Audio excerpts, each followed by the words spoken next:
Okay.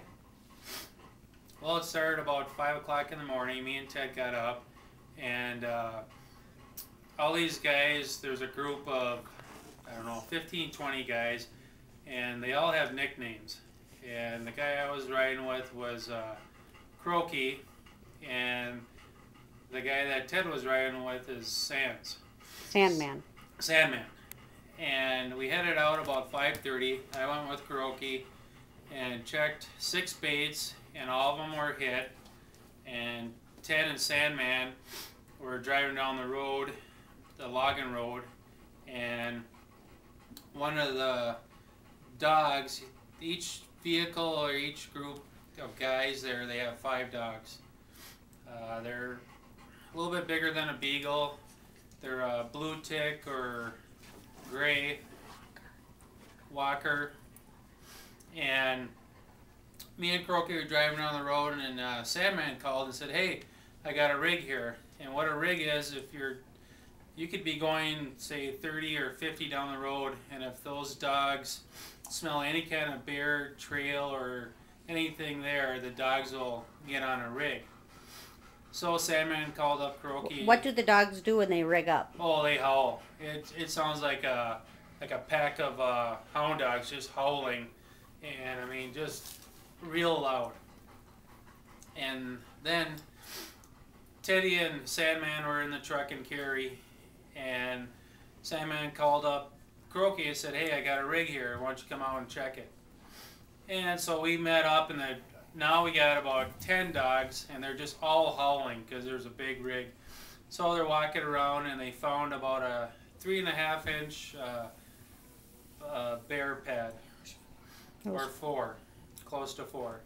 So Sands talked to Croaky and said, "Well, what do you think?" And they said, "Well, let's rig it." So what they do is they go back in their truck, and they all got extended cabs, and they all got like 4 or 5 boxes with the kennels in there.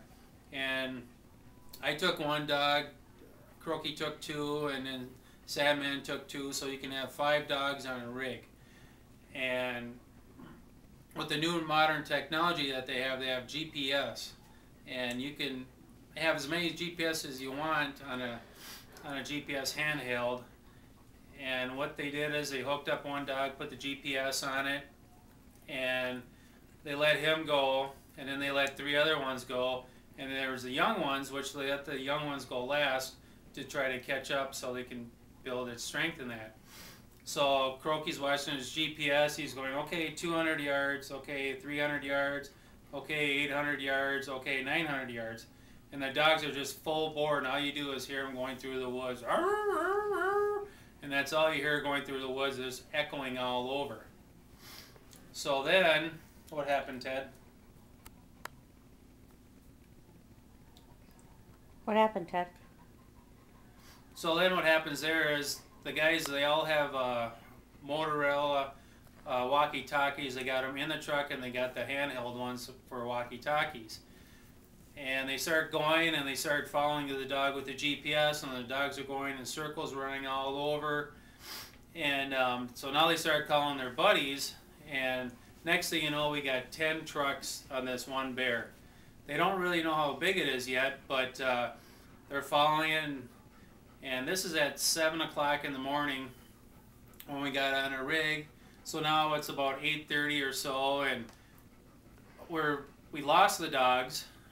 And then after that, we thought we heard some other dogs, and what there is there's about 3 groups of parties up there. Crews. Huh? They're called a crew? 3 crews up there, and they each got their own kind of designated area in that. So we thought we heard our dogs, and we didn't hear them. So then we went back, and everybody's driving around trying to get GPS on the dog, and Sands comes in, and they retire 2 dogs, and he lets his dogs out, and they start tracking him with the GPS, and Sands says, okay, he's way over here on the north side, southeast, and everybody's talking on the radios, and that it's just going. Their adrenaline is just so high. You're going around, and it's all state land out there, and we're looking all over for the dogs and trying to listen. One guy goes, "Yep, we just saw the bear cross the road. The dogs are following them." And now this is going on till about 10:30. And we're still in the woods and that, and we're driving all over, listening for the howl, looking at the GPS. And with the GPS, you can lock in anybody's dog. You know, say it's a number 12 or 20 or anything, you can lock in their dog. Is that the collar number? Yep, that's the collar number. So you just lock it in, and the dog, you can see anywhere he goes or anytime he takes a break or circles or anything. So now it's about 11 o'clock, and the dogs are going through the woods and that, and Sand goes, "Yeah, I can see them, you know, I hear the dogs." And next thing that happens is the handheld GPS, you see the dog, and with his collar on him, as soon as he sits and looks up, his head goes up, and all of a sudden the dog has, the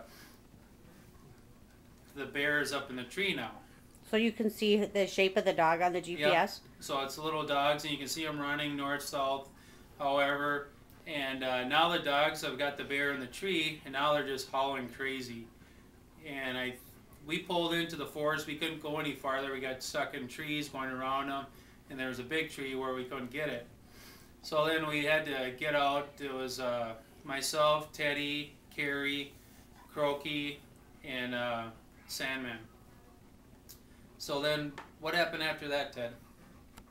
We were walking through the woods and we kept on hearing the dogs, so we followed the trail on the GPS, and then we saw this big black bear up in the tree. And then we were walking around the tree trying to find a good shooting position. And then as soon as we found one, I took a shot and I got it. Did the bear stay up in the tree the whole time? Yeah. Did he ever try to come down? Yeah, once. And then what happens when he tries to come down? We all go up and tap the tree. You tap the tree? Does everybody scream and yell? Yeah. Okay, so then you got into shooting position, and then what happened? Like, who helped you get into good position? Sandman and Carrie, And what kind of gun did you shoot? a 30-06. 30-06, is that a pretty powerful gun? Yes. Okay, so how many shots did it take? One. You got the bear in one shot? Yes. Where did you hit him at? Right below the ear. Right below the ear. So tell me what happened after you hit the bear. It fell to the tree and blood was squirting everywhere from its mouth. Really? And it fell all the way to the ground? Yep. How far do you think that was, Dad? Oh, about 40 feet or more.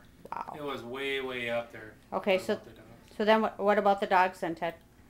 They ran up and started chewing on it. Oh, is that their reward for tracking the bear? Mm-hmm. So when you say chewing on it, they're not like ripping the bear apart. They're just kind of...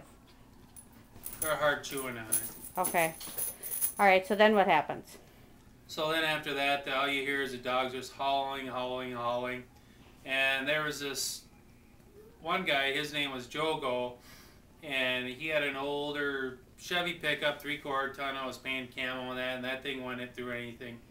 And he was trying to make it closer to us so we don't have to walk so far. He was going up and over logs. He was putting the tug'em on it, pulling trees out of the way, and another guy had this little blazer trying to follow him, and he's like, "I don't know if we can make it through there." And Jogo says, "You just follow me, we'll make our own trail." So then after that, Ted got on top of it, and we were taking pictures, and it had this really nice V white on its chest there. On what, the truck? Nope, on the bear. Okay. And then after that, Ted and Willie, they started gutting the bear, and the guts were just big. You know, I haven't ever seen them, gut out anything, but they gut them out. They just kind of carve it around there, flip them over, and just all falls out. So then after that, the guys were looking for a stick, so we could put the bear across the stick, tie up his legs, and then haul the bear out. And it took about 4 of us to haul the bear out. He was that big? Yeah. Wow. And then Jogo and another guy, I think Sands, their truck was far away, and they had to bring it in as close as they could, and we loaded up the bear and we started heading out. So how many miles did the dogs run to track the bear? The dogs ran about 7 miles on the GPS. Wow. It started at 7 o'clock in the morning, and we ended about 11:30. So Teddy, what happens then after you load the bear up? Then what happens? Drive back to camp Okay. But where do you take the bear officially then? to the bar. To the bar? And what happens at the bar? You weigh the bear. You weigh the bear. Did everybody take pictures and stuff? Yeah. Yeah. Was that kind of fun? Yeah. So then what do they do with the bear at the bar? They weigh them. They weigh him, and then what do they do with him? Put them in a big cooler. Put him in a cooler. Was yours the only bear in there? No. No. What happened? Did they take your picture? Yeah. Is your picture up at the bar? Yep. That's awesome. And then what do we do at the bar? What does a hunter have to do? Buy drinks. Buy drinks. So mom and dad had to buy everybody a round of beers? Yep. Wow. So do you think you'll ever go on a bear hunt again? Yep. Are you going to go back next year for training season? Yep. And what's so fun about training season? Do you remember what Carrie said? You can run anything. They run the dogs on anything? Yeah. Do you remember some of the cool words we learned? Like what do they call it when they take the dogs out to run something? Do they call it a throwdown? Yeah. They throw the dogs down? Yep.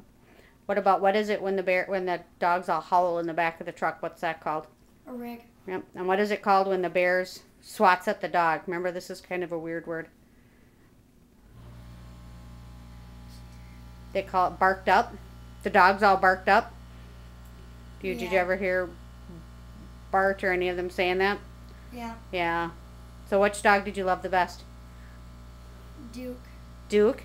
Speaking of Duke, what was your CB name?